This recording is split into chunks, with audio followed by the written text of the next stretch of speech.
স্বাধীন বাংলাদেশের ইতিহাসে ভারতের সাথে বাংলাদেশের একবারই যুদ্ধ সংগঠিত হয়েছিল। সেই যুদ্ধটি হচ্ছে বড়াইবাড়ি যুদ্ধ।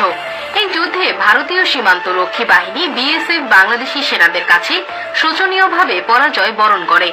বড়াইবাড়ি যুদ্ধে ভারতের 178 জন সৈন্য নিহত হলেও বিপরীতে বাংলাদেশের বিডিআরের মাত্র 3 জন সৈন্য নিহত হয়েছেন।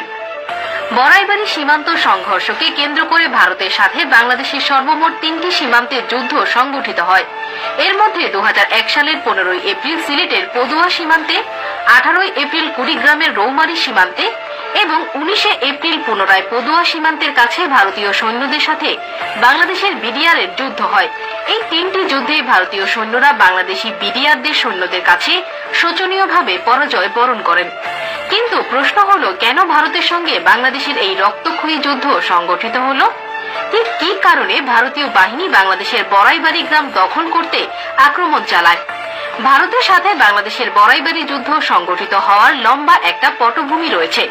1971 সালে বাংলাদেশ স্বাধীন হওয়ার পর থেকেই ভারতীয় সীমান্ত রক্ষী বাহিনী বিএসএফ বাংলাদেশ সিলেটের পাদুয়া সীমান্ত এলাকায় নানা ধরনের অবৈধ কর্মকাণ্ড চালিয়ে আসছিল।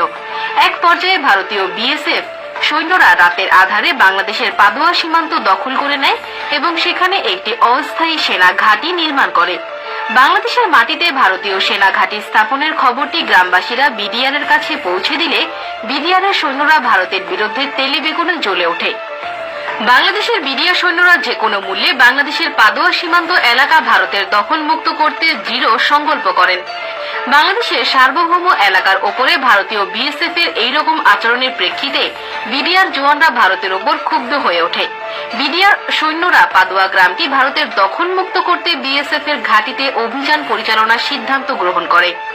এপ্রিলের 15 তারিখ গভীর রাতে বিডিআর এর তৎকালীন মহাপরিচালক মেজর জেনারেল ফজলুর রহমানের নির্দেশে 400 জন বিডিআর সৈন্য পদুয়ার অভিযানে অংশগ্রহণ করে এবং বিডিআর এর সৈন্যরা পাদুয়ার ভারতীয় বিএসএফ ক্যাম্প ঘেরাও করে ফেলে।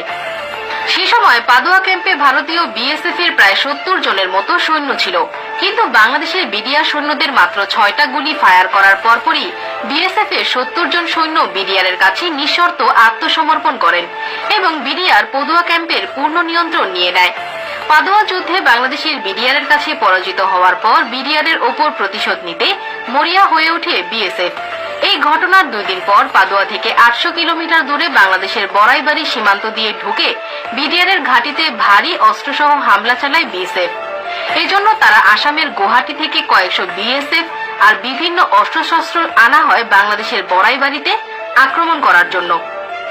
18 এপ্রিল ভোররাত 3টায় বড়াইবাড়ি গ্রামের সাইফুল ইসলাম নামের একজন কৃষক ধান খেতে সেচ দিতে গিয়ে দেখতে পান শত শত ভারতীয় বিএসএফ সৈন্য সাজোয়া গান, মেশিন গান আরো বিভিন্ন অস্ত্রশস্ত্র ও বিপুল পরিমাণ সৈন্য নিয়ে কাঁটাতারের বেড়া পেরিয়ে বাংলাদেশের অভ্যন্তরে ঢুকে পড়েছে। এসব ভারতীয় সেনা দলের প্রধান উদ্দেশ্য ভোরের আলো ফোটার আগেই বিডিআর এর বড়াইবাড়ি ক্যাম্প দখল করে নেওয়া। তখন ভারতীয় বিএসএফ এর একজন সদস্য সাইফুল ইসলামের কাছে হিন্দি ভাষায় জানতে চান বিডিআর ক্যাম্প কোথায়।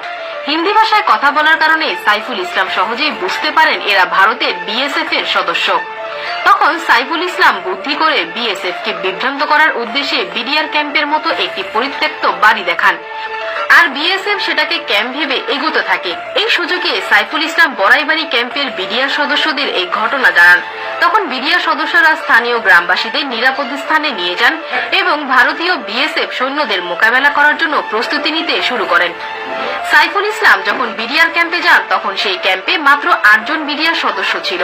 অপরদিকে বাংলাদেশের ভেতরে ঢুকে পড়া ভারতীয় সেনাবাহিনী ও বিএসএফ এর সম্মিলিত সেনা সংখ্যা ছিল প্রায় 500 জনেরও বেশি। ভারতীয় সেনাদের তুলনায় বাংলাদেশের বিডিআর সৈন্য সংখ্যা অতি নগণ্য হলেও কিন্তু বিডিআর এর প্রতিটি সৈন্যর মনে ছিল অসীম সাহস, আর সেই সঙ্গে দেশের প্রতিটি ইঞ্চি মাটি রক্ষা করার দৃঢ় সংকল্প। এদিকে বিএসএফ সদস্যরা সাইফুল ইসলামের দেখানো পরিত্যক্ত বাড়িটিকে বিডিআর এর ক্যাম্প মনে করে বাড়ির মধ্যে এলোপাতাড়ি ফায়ারিং শুরু করে, কিন্তু পরক্ষণেই বিএসএফ সদস্যরা বাড়িটির ভেতরে গিয়ে দেখেন সেখানে কোনো বিডিআর সদস্য নেই। ভারতীয় বিএসএফ সৈন্যরা ভেবেছিল তাদের ভয়ে বাংলাদেশের বিডিআর সৈন্যরা পালিয়ে গেছে, কিন্তু এর কিছুক্ষণ পরেই ভারতীয় বিএসএফ এর সেই ভুল ভাঙতে শুরু করে। তারা বুঝতেই পারেনি বাংলার দামাল ছেলেরা কখনো পালিয়ে যাবার পাত্র নয়। বিডিআর সৈন্যদের চারদিক থেকে এলোপাতাড়ি গুলি শুরু করলে দিশেহারা হয়ে পড়ে ভারতীয় বিএসএফ সদস্যরা। বিডিআর সদস্যরা ভারতের বিশাল সৈন্যবহরের সামনে সরাসরি যুদ্ধ না গিয়ে গেরিলা যুদ্ধের কৌশল অবলম্বন করে, কারণ বিডিআর জওয়ানরা ভালো করেই জানত তাদের পক্ষে মাত্র 8 জন সৈন্য নিয়ে ভারতের 500 জন সৈন্যর বিপক্ষে লড়াই করা মোটেও সহজ কাজ নয়। এজন্য বিডিআরের এই 8 জন সৈনিক আগে থেকে গ্রামের ভিন্ন ভিন্ন অবস্থানে ফাঁদ পেতে থাকে এবং ভারতীয় সেনারা বরাবরই ক্যাম্পের দিকে অগ্রসর হওয়ার সাথে সাথেই বিডিআর সদস্যরা মেশিন গান দিয়ে গুলি ছুড়তে শুরু করে। আর এই এক একটি মেশিন গান দিয়ে 1 মিনিটে 700 গুলি ছোড়া সম্ভব।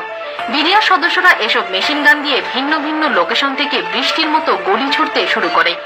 বিডিআর সৈন্যরা ভিন্ন ভিন্ন লোকেশন থেকে ফায়ারিং শুরু করার কারণে ভারতীয় বিএসএফ ভেবেছিল বিডিআর তাদের চারদিক থেকে ঘেরাও করে ফেলেছে এবং বিডিআরদের সৈন্য সংখ্যা তাদের তুলনায় অনেক বেশি। কিন্তু বাস্তবে তখন বিডিআরের মাত্র 8 জন ভারতীয় সেনাদের বিরুদ্ধে যুদ্ধ চালিয়ে যাচ্ছিল। বিডিআর এত স্বল্প সংখ্যক সৈন্য নিয়ে যুদ্ধ চালিয়ে যাচ্ছে সেটি ঘুণাক্ষরেও টের পায়নি ভারতীয় সৈন্যরা। যুদ্ধ শুরুর কিছুক্ষণ পর বিএসএফ মানসিক ভারসাম্যহীনের মতো এলোপাতাড়ি গুলিবর্ষণ শুরু করে, যার ফলে বিডিআরের ল্যান্স নায়েক ওয়াহিদ মিয়া, সিপাহী মাহফুজ, 26 রাইফেলস ব্যাটালিয়নের সিপাহী আব্দুল কাদের নিহত হন। প্রায় 2 দিন ব্যাপী এই যুদ্ধে মাত্র 3 জন বাংলাদেশি বিডিআর সদস্য নিহত হন এবং এর বিপরীতে ভারতের 178 জন বিএসএফ সদস্য নিহত হয়। এরপর গ্রামবাসীদের কাছ থেকে খবর পেয়ে পার্শ্ববর্তী হিজলামারি ক্যাম্প থেকে আরো 6 জন বিডিআর সদস্য বড়াইবাড়ি ঘাটির বিডিআর সদস্যদের সাথে মিলে ভারতীয় বিএসএফ এর বিরুদ্ধে যুদ্ধ করে।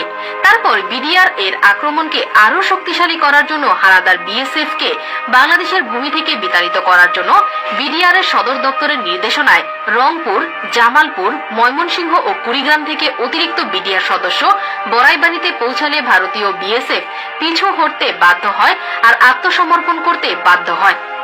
কাপুরুষ বিএসএফ সদস্যরা বিডিআর সৈন্যদের প্রবল প্রতাপের সামনে টিকতে না পেরে পালিয়ে যাওয়ার সময় বাংলাদেশি নিরীহ গ্রামবাসীর 86টি বাড়ি জ্বালিয়ে দিয়েছিল, কিন্তু বাড়িগুলোর ভেতর মানুষ বিডিআর সদস্যদের তত্ত্বাবধানে আগে নিরাপদ স্থানে চলে যাওয়ায় তাদের কোনো ক্ষতি হয়নি। যুদ্ধের 2 দিন পরে বাংলাদেশের ধান ক্ষেতের ভেতরে পড়ে থাকা 16 জন বিএসএফ সৈন্যর মরদেহ ভারতের কাছে হস্তান্তর করা হয়। বাকি 158 জন সৈন্যর লাশ যুদ্ধকালীন সময়ে বিএসএফ তাদের দেশের অভ্যন্তরে নিয়ে যায়। ভারতের অভ্যন্তরীণ চাপে পড়ার আশঙ্কায় বিএসএফ বাংলাদেশের পড়ে থাকা 16 জন নিহত হওয়ার কথা স্বীকার করলেও বাকি 178 জন সৈন্য নিহত হওয়ার খবর প্রকাশই করেননি। প্রত্যক্ষদর্শীরা জানায় বিএসএফ তাদের অনেক সৈন্যর লাশ ভারতের ভেতরে টেনে নিয়ে যায়। পরবর্তীতে বাংলাদেশ সরকার বড়াইবাড়ি যুদ্ধের স্মৃতিকে স্মরণীয় করে রাখার জন্য সেই পরিত্যক্ত বাড়িটির ওপর বিএসএফ এর গুলির চিহ্ন সংরক্ষণ করে। স্ক্রিনে দেখানো বাড়িটির ওপর আপনি গোলাকৃতির যে চিহ্নগুলো দেখছেন, এটাই হচ্ছে পরিত্যক্ত বাড়িটির ওপর বিএসএফ এর গুলির চিহ্ন। এমনকি বাংলাদেশ সরকার নিহত 3 জন বিডিআর এর সৈন্যদের সম্মানে একটি স্মৃতিসৌধ ও নির্মাণ করেন। কুড়িগ্রামের বড়াইবাড়ির মানুষ আজও নিহত এসব বিডিআর সৈন্যকে শ্রদ্ধা ভরে স্মরণ করে। সরকারি হিসাবে যুদ্ধের কারণে সে সময় প্রায় 2 কোটি টাকার সম্পদ ক্ষতিগ্রস্ত হয়। পরবর্তীতে দিল্লি এবং ঢাকার মধ্যস্থতায় বিষয়টি মীমাংসিত হয় এবং যুদ্ধ সমাপ্তি লাভ করে। রৌমারীর ঘটনার পর মেজর জেনারেল ফজলুর রহমানকে বিডিআর এর প্রধানের পদ থেকে সরিয়ে সেনাবাহিনীতে ফেরত আনা হয়।